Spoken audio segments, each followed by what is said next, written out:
তো সৌদি আরবে একটা জিনিস দেখাই, দেখেন সৌদি আরবের রাস্তায় অনেক দামি দামি গাড়ি এরকম ফেলায় রাখছে। এখন বাজে সকাল 4:30, মানে রাত আছে।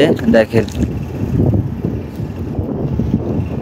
এত দামি দামি গাড়ি রাস্তার পাশ দিয়ে রাখছে, অনেক দামি দামি গাড়ি ওই পাশ দিয়ে, মানে গাড়ির অভাব নাই।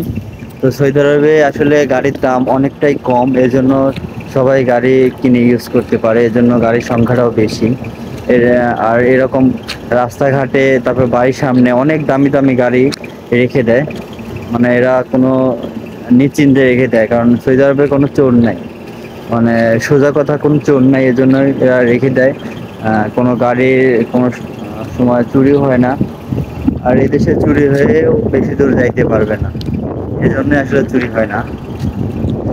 অনেক দামি দামি গাড়ি দেখেন, এই একটা দামি একটা গাড়ি দেখেন, আমি দেখাই। এরকম দামি দামি গাড়ি রাস্তায় এরকম ফেলায় রাখে, এটি কি ব্র্যান্ডের, দেখ ব্র্যান্ডের নাম জানি না। তো সব গাড়ি দামি। এটা হচ্ছে আমার রুমের নিচে, আমি এই রুমে থাকি।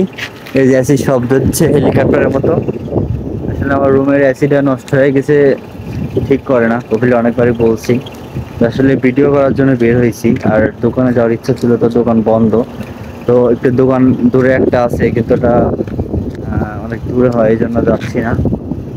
আর এটা হচ্ছে আবাসিক হোটেল। এরকম দেখেন সৌদি আরবের সকালের পরিবেশটা অনেক সুন্দর, চারিদিকে বাতাস, অনেক বাতাস।